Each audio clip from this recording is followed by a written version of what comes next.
Tax payers के mind में एक छोटी सी कंफ्यूजन रहती है, tax exemption, tax deduction, tax refund और टैक्स रिबेट। उनको लगता है सब कुछ सेम होते हैं, लेकिन ऐसा बिल्कुल नहीं होता। ये चारों बहुत ही अलग चीजें हैं एंड अगर आपके माइंड में भी इन चारों को लेकर क्लैरिटी नहीं है तो आप इस वीडियो को एंड तक जरूर देखिएगा। हम यहाँ पे बात कर रहे हैं टैक्स से जुड़े ये 4 कॉमन टर्म्स की। सबसे पहली है आपकी टैक्स एग्जेम्पशन। देखिए, जब हमारी सैलरी हमें मिलती है, हमारी सैलरी के अंदर कुछ स्पेशल कंपोनेंट्स होते हैं, कुछ स्पेशल पार्ट्स होते हैं जो हमारा टैक्स बचाने में हमारी मदद करते हैं। तो ये हमारी तनख्वाह में होते जरूर हैं, हमें मिलते भी जरूर है, लेकिन इनके ऊपर टैक्स नहीं लगता। अगर आप अपनी सैलरी स्लिप को ध्यान से देखें तो उसके अंदर HRA लिखा होता है, LTA लिखा होता है। HRA यानी हाउस रेंट अलाउंस और LTA यानी लीव ट्रैवल अलाउंस। ये वो कंपोनेंट्स होते हैं जिनके ऊपर हमारा टैक्स नहीं लगता। ये टैक्स फ्री कंपोनेंट्स होते हैं हमारे सैलरी के। और सिर्फ HRA और LTA ही नहीं, कुछ कंपनीज में अलग अलग तरह के टैक्स फ्री कंपोनेंट्स होते हैं जिसके ऊपर आपको टैक्स एग्जेम्पशन मिलती है, जैसे एग्रीकल्चरल इनकम एक्सेट्रा एक्सेट्रा। दूसरे नंबर पर आता है आपका टैक्स डिडक्शन।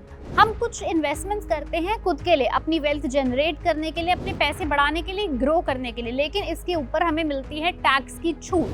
टैक्स डिडक्शन क्या होता है कि ये वो इन्वेस्टमेंट्स के ऊपर हमें स्पेशल सेक्शंस के तहत पैसा वापस मिलता है। यानी कि मान लीजिए आपके पास कोई 5 साल वाली टैक्स सेविंग FD है, या फिर आपके पास EPF है, PPF है, इन दोनों में से कोई एक प्रोविडेंट फंड है, या कोई और टैक्स सेविंग आपके पास कंपोनेंट है, तो आपकी जो टैक्सेबल सैलरी है, यानी कि जितनी तनख्वाह के ऊपर, आपकी जितनी इनकम के ऊपर आपका टैक्स लगना था, ये पैसा उसमें से माइनस हो जाएगा, ये पैसा उसमें से घट जाएगा। एक एग्जांपल से समझाते हैं। मान लीजिए आपकी टैक्सेबल इनकम 5 लाख रुपए है, यानी इसके ऊपर आपको टैक्स देना होगा। अब आपने PPF में यानी पब्लिक प्रोविडेंट फंड में 50,000 रुपए इन्वेस्ट किए, तो ये 50,000 रुपए आपकी 5 लाख रुपए की टैक्सेबल इनकम में से सेक्शन 80C के तहत कम हो जाएंगे।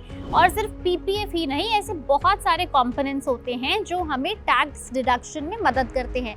और सिर्फ सेक्शन 80C ही नहीं, section 80D, section 80G, 24B और भी बहुत सारे सेक्शंस हैं जो आपके टैक्स डिडक्शन में मदद करते हैं।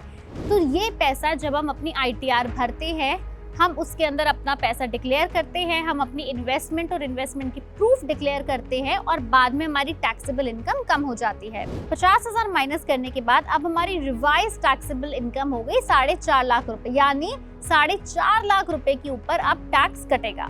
तीसरा आता है अब टैक्स रिबेट। ये वो राशि होती है, ये वो अमाउंट होता है जिसके ऊपर हमें टैक्स नहीं देना होता है। एग्जाम्पल बताते हैं कि अगर आपकी इनकम 3.5 लाख रुपए या उससे कम है तो सेक्शन 87A के तहत आपको 2,500 रुपए का टैक्स रिबेट मिलता है, यानी आपको इतना टैक्स नहीं देना है। टैक्स रिबेट ज्यादातर कम तनख्वाह वाले लोगों के लिए ज्यादा महत्वपूर्ण रहता है।